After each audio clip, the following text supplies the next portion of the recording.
Vamos a comenzar a tocar este tema a través de 4 puntos importantes para ser metodológico el día de hoy.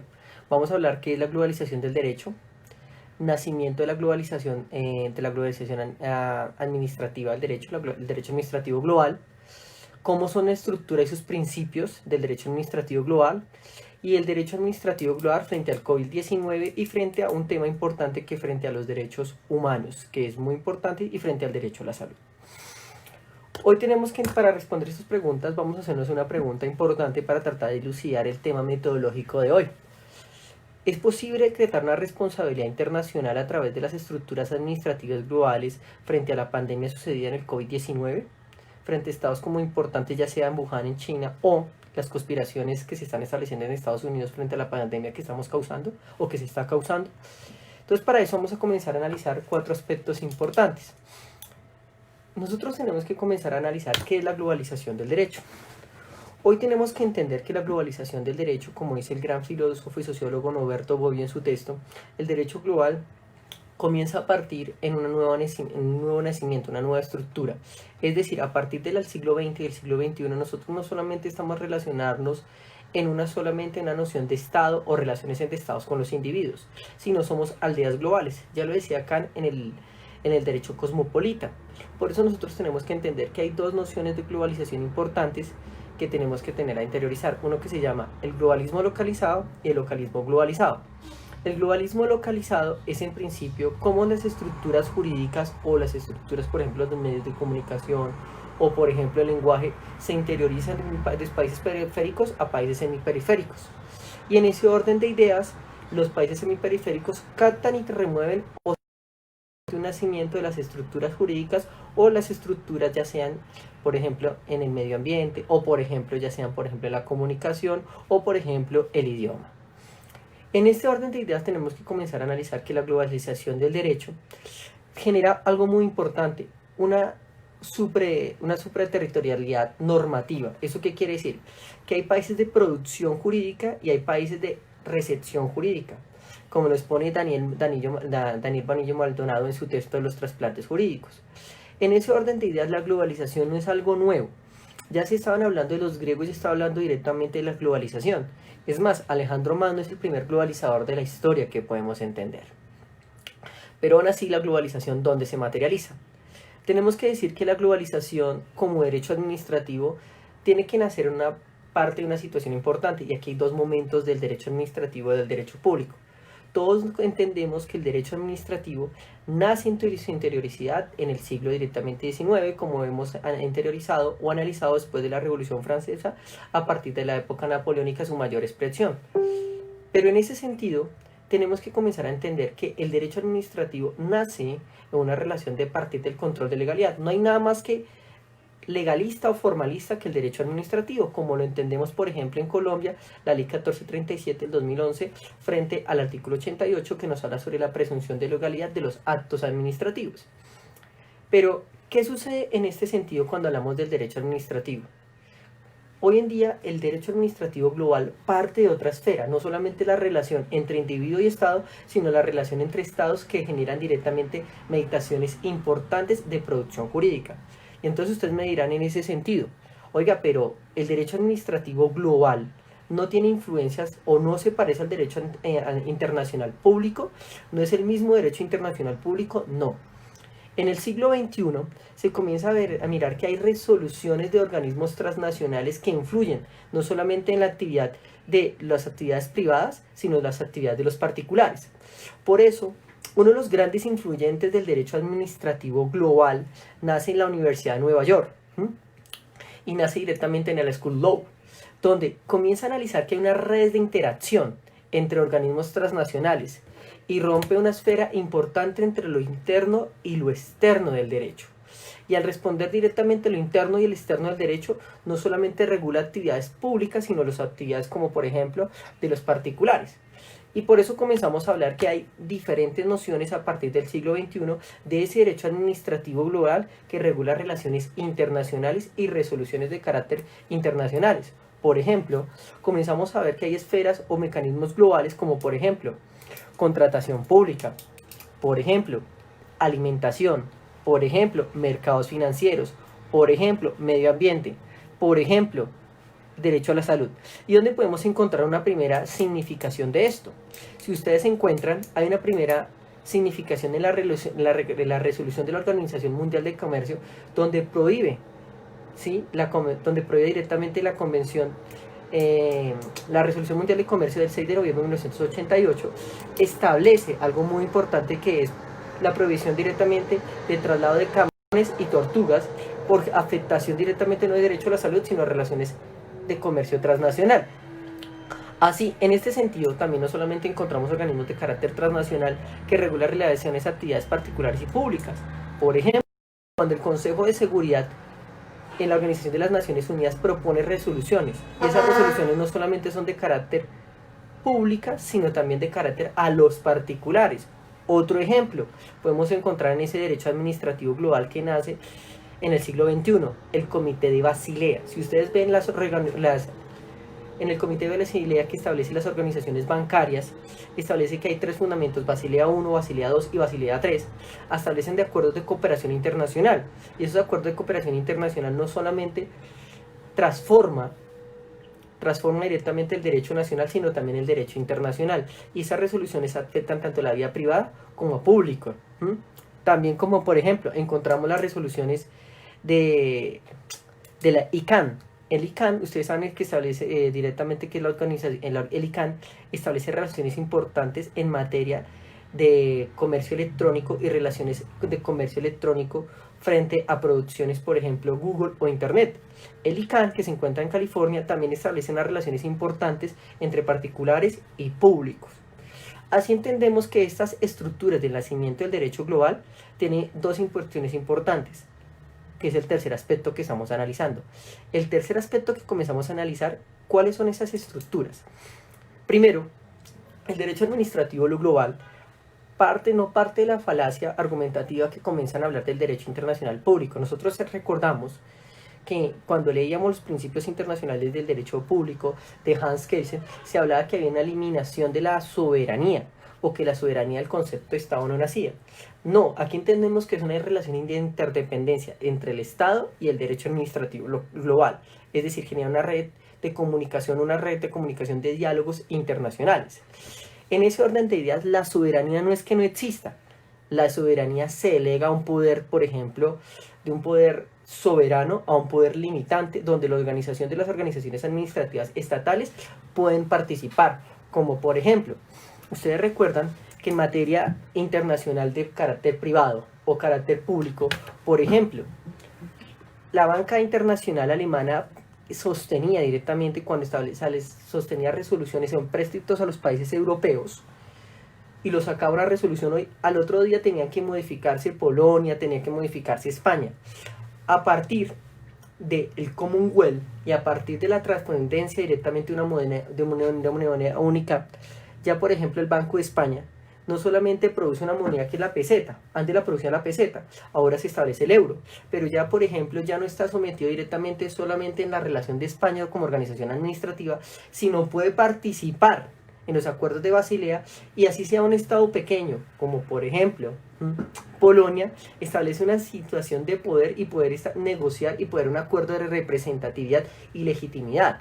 ¿Eso qué quiere decir? Que la soberanía no es que se delegue, la soberanía se participa, y en ese orden de ideas tenemos diferentes principios.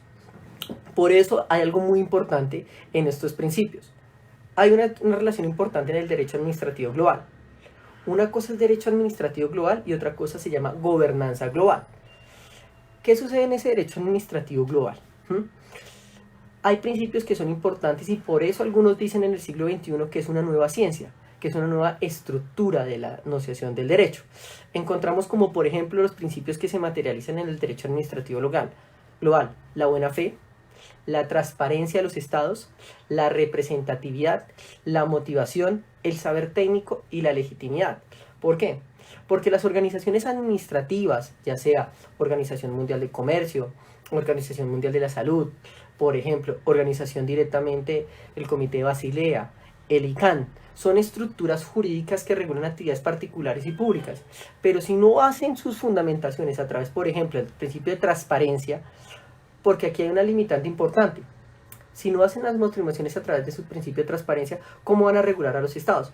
Por eso entendemos que hoy en día la insuficiencia o el concepto de como hemos visto el derecho administrativo clásico o el derecho administrativo al derecho de carácter internacional, donde en principio se tenía la facultad que sacaban una ley o sacaban un tratado, en ese orden ya necesitaban la ratificación del Estado, la ratificar la comunicación y pasaba por el ministerio. En ese orden de días era un procedimiento administrativo clásico. Hoy no. Por ejemplo, las resoluciones de ICANN, la ICANN. Cuando el ICANN saca directamente modificaciones de la URL en materia de Internet, ya no necesita un procedimiento administrativo clásico de interiorización, no, ya no lo necesita. Es decir que, por ejemplo, ustedes cuando han visto el ICANN o el Comité de la Basilea o la Organización Mundial de la Salud o la Organización Mundial de Comercio que saca un tratado y se necesita ratificar, no. Eso es lo que algunos autores han sostenido en materia de derecho internacional, que hoy la lógica del derecho internacional no es un derecho hard law, sino un derecho soft law, donde en principio las normas se interiorizan por diferentes procedimientos administrativos a la interiorización del Estado. Por eso no es una relación de supremacía entre el derecho administrativo local y el derecho administrativo global. Es una red de independencia de ambos. Y por eso el procedimiento administrativo se tiene que marcar con el principio de la transparencia, el principio de la representatividad de los estados en la participación de esas normas de carácter administrativas globales y generar algo muy importante, que tienen que ser debidamente motivadas y materializadas. ¿Por qué? Porque las decisiones como son redes de interacción globales y necesitan participaciones globales, tienen que ser motivadas para los estados para que los estados les acepten. Por eso tenemos que encontrar que haya un saber técnico y también tiene que haber un principio muy importante, la legitimidad de la decisión en la materia de la organización internacional. Por eso, ¿qué pasa en ese sentido? En ese sentido, el derecho administrativo global tiene que tener una legitimidad en las decisiones. Por eso, por ejemplo, perdónenme decirles esta situación. El derecho administrativo global, como la Organización Mundial de Comercio, establece funciones importantes en sus resoluciones. Esas resoluciones tienen que demostrar la representatividad de los estados frente a la decisión emitida. Por eso, ¿qué genera? ¿Qué? Genera un efecto o un impacto de, por así decirlo, recesión entre lo global y lo local. Entonces, si esos son los principios, eso genera otra consecuencia jurídica en el derecho administrativo global que se llama la gobernanza global. La gobernanza global es que genera una interdependencia entre lo que está generando la resolución, ya sea que afecta a intereses públicos o privados, y genera también una relación importante que se llama la población y la colaboración. Por eso hoy en día, ya decíamos que en ese sentido, el derecho administrativo global no tiene solamente la relación entre ciudadano y Estado en ese contrato clásico que entendíamos directamente rusoniano, sino hay una relación mucho más importante. ¿Cuál es la relación mucho más importante? Que coloca el principio de la dignidad humana del sujeto. Aquí pasamos de la relación del ser humano, de la relación de ser humano a sujeto. Por eso hoy en día, en esa interdependencia global, poco a poco se están generando nuevos sujetos de derecho. Profesor, muy importante, pasamos de una categoría antropocéntrica del individuo a una categoría geocéntrica del, por ejemplo, como nuevos sujetos de derecho, como el medio ambiente. Y esto va a estar generando una nueva lógica en el derecho administrativo global. No tenemos que preocuparnos del individuo, sino de los nuevos sujetos de derecho. ¿Y eso qué nos compone? ¿Sí? ¿Qué nos compone directamente el derecho administrativo global? Una nueva diferencia. Por eso tenemos que comenzar a entender que el nuevo derecho administrativo global genera una nueva idea y genera meditaciones tan importantes como son los derechos humanos, como por ejemplo son el medio ambiente, como por ejemplo son las situaciones de los mercados financieros, como por ejemplo las relaciones de tribunales internacionales, como son los convenios, como son el Tribunal de Estrasburgo y como son por ejemplo los tribunales interamericanos de derechos humanos. Entonces, así como entendemos este derecho administrativo global frente al tema que nos está convocando, si vemos interiorizado, tiene una lógica epistemológica. Eso no aparece como una pseudociencia, sino a partir directamente de la Escuela de Nueva York y la Escuela de Londres, está pretendiendo interiorizar que hoy en día estamos hablando de aldeas globales que generan resoluciones administrativas tanto a los órganos públicos como a los organismos estatales, como a los organismos públicos como a los particulares en su vida privada. ¿Y esto cómo nos afecta? Ustedes dirán, oiga, esta teoría parece muchísimo derecho internacional de los derechos humanos, parece directamente la relación del derecho internacional público. No, esto es otra lógica totalmente diferente. Entonces, si tenemos esa lógica totalmente diferente, ¿cómo afecta a los derechos humanos? Y ustedes encuentran que los derechos humanos son una primera manifestación de un derecho universal, un derecho, por así decirlo, cosmopolita. Por eso tenemos una relación importante a través de los derechos humanos o el derecho internacional de los derechos humanos, como por ejemplo nació en la organización, la Declaración Universal de los Derechos Humanos, y se interioriza en los países, en los diferentes fundamentos o los sistemas regionales de protección, que por ejemplo tenemos el Tribunal Europeo de los Derechos Humanos, el Sistema Africano de Derechos Humanos con la Carta Banjul, o por ejemplo que nosotros tenemos el Sistema Interamericano de Derechos Humanos. Pero algunos nos han dicho o nos han dado la falacia que nace con el Pacto de San José de Costa Rica de 1969, y ustedes recuerdan que antes tenemos la Declaración Americana y la Declaración de Chapultepec en México. Por eso la Declaración de Chapultepec, que es un nacimiento, más que el nacimiento de los derechos humanos, es una forma de organización administrativa global que pensaron los países para establecer una paz mundial y un orden mundial frente a todos los países signatarios. En ese sentido, que nace en 1949, la Declaración de Chapultepec, ¿sí? Mucho antes, bueno, la declaración de la conferencia de Chapultepec, porque ustedes ven que el Pacto de Bogotá, la Declaración Americana nace en 1948, piensa en una gobernanza global de un orden único. Entonces, así en ese orden de ideas tenemos los sistemas regionales de derechos humanos como un fundamento universal de protección. Ahora bien, ¿cuáles fundamentos de orden transnacional tenemos? Y es el ejemplo que nosotros comenzamos a encontrar, la Organización Mundial de la Salud. ¿Y qué pasa frente a la Organización Mundial de la Salud y frente al COVID-19? Nosotros comenzamos a encontrar que en el COVID-19 comenzamos a interiorizar algo muy importante, ¿sí? Ustedes se acuerdan que el COVID-19 es entendido como una pandemia, pero todo el mundo hablamos de la pandemia, qué es la pandemia, cómo nace la pandemia, cómo se relaciona la pandemia o de dónde viene la pandemia. Entonces tenemos que entender una cuestión importante. ¿Qué significa pandemia? Por eso significa, la pandemia viene un vocablo griego, que en ese orden significa enfermedad global, es un vocablo griego. Y nosotros tenemos diferentes formas de pandemia que han nacido y no son nuevas directamente hoy en el siglo XXI. Tenemos, por ejemplo, la primera pandemia que se comienza a relacionar es la plaga de Atenas, ¿sí? La peste directamente de Antígona, la peste de Justiniano, la peste negra, la cólera, la gripa, ¿sí? La gripe.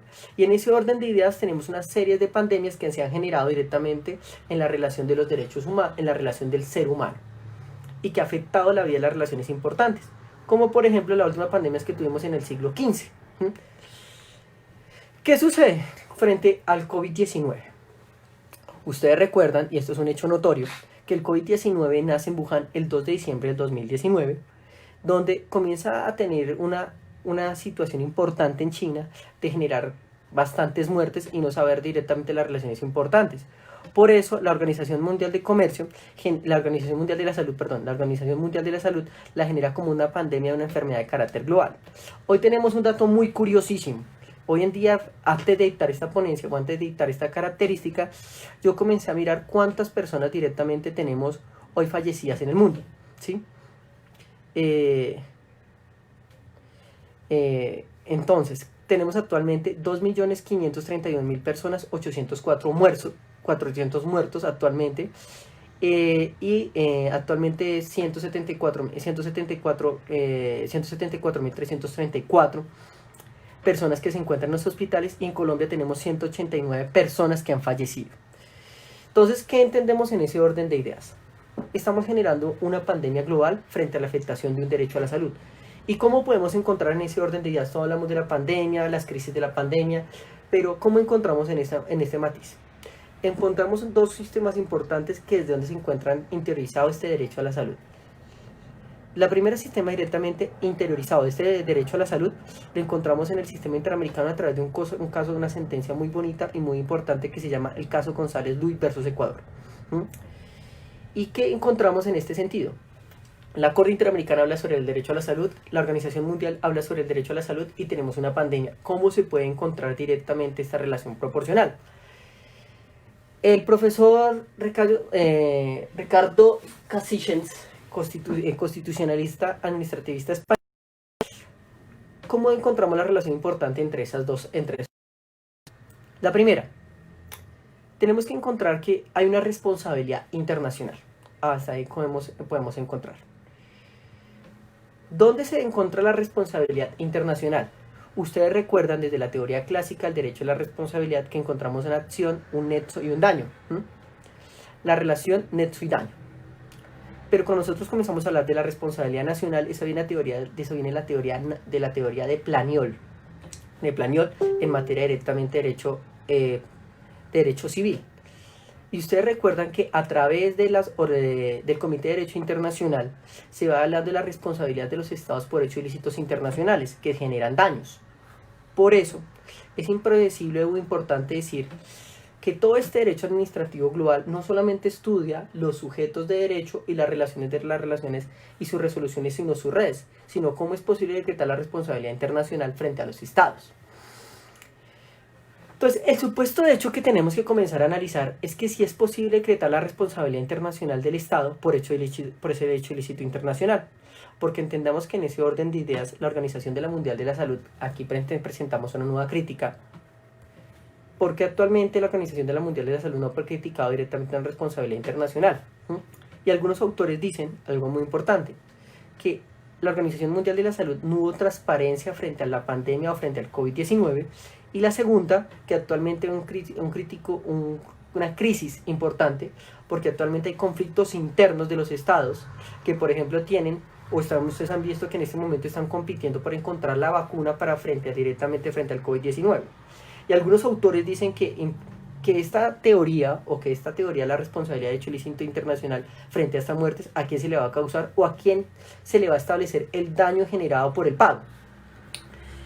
Así las cosas, tenemos que decir en ese orden de ideas, ¿es posible decretar la responsabilidad por hecho ilícito internacional generado por una teoría del daño a la salud, consecuencia por el COVID-19 a un Estado y los daños que se están generando? Entonces, para eso tenemos que encontrar dos antecedentes importantes. Primera respuesta positiva a la pregunta, que me hice al principio de la sesión que estábamos dictaminando. La primera respuesta positiva que podríamos decir o señalar, que en principio en materia interamericana, a través del caso González Luis o a través de una operación del control de convencionalidad que hemos dicho o analizado a través del gran o profesor Sergio García Ramírez, es insuficiente, porque la responsabilidad actualmente se puede hacer a través de materia interamericana, a través de las razones LOCI del Estado. O sea, que es decir, que en materia interamericana no podríamos decir. Entonces la respuesta sería que por fuera de ese fundamento interamericano o derecho universal se puede decretar la responsabilidad hecho ilícito internacional por los 2.531.804 personas frente a las resoluciones administrativas o frente a la omisión generada de las relaciones de estados, como por ejemplo China frente a la pandemia generada frente al derecho a la salud. Aquí tendremos que analizar que aquí hay una situación muy importante. El único organismo que puede castigar las relaciones entre estados o puede establecer la responsabilidad internacional, por así decirlo, es la Corte Internacional de la Haya, pero eso soluciones en materia diplomática. Y recuerden ustedes que en materia diplomática es una relación jurisdiccional entre estados. Pero aquí la Organización Mundial de la Salud podría decretar la responsabilidad internacional por hechos ilícitos por vulneración del derecho a la salud frente a la pandemia generada frente a los países a través de un derecho administrativo global. No. Porque entendemos que el derecho administrativo global es una relación entre redes, entre estados nacionales y estados internacionales y organismos de carácter transnacional. Entonces, en ese orden de ideas, ¿podríamos decir que hay una materia insuficiente decretar la responsabilidad internacional del Estado? Sí. No es posible en este momento hablar de un derecho administrativo global frente a decretar una responsabilidad frente al hecho ilícito internacional, frente a la teoría del daño, frente a la pandemia. ¿Cuál es la preocupación en ese sentido? Si no se puede decretar la responsabilidad, el derecho administrativo global va a establecer obligaciones solidarias o va a establecer compensaciones frente al derecho supuestamente a la vacuna celebrada o que se haya celebrado o que se haya generado por parte de un Estado como un país grande, un país capitalista, como por ejemplo puede ser, como ustedes han denotado, Estados Unidos, China, Australia. ¿Es posible decretar una obligación solidaria frente a las compensaciones de los daños? Pues ahí la respuesta sí podría ser afirmativa, porque la Organización Mundial de la Salud, la Organización Mundial de Comercio puede establecer principios de cooperación, porque actualmente bajo esos principios de cooperación, bajo esos principios de transparencia, representatividad, saber técnico, de legitimidad, se podría establecer una compensación frente al daño para que países, por así decirlo, como China, Estados Unidos y Australia, que pueden encontrar eventualmente una vacuna frente a la pandemia, subsidia a países que en principio no tienen la compensación para pagar ese daño o la compensación directamente para pagar la vacuna generada por la pandemia. Y podría establecerse en una responsabilidad por hecho ilícito internacional, sino una compensación a través del principio de solidaridad. ¿Y eso qué generaría?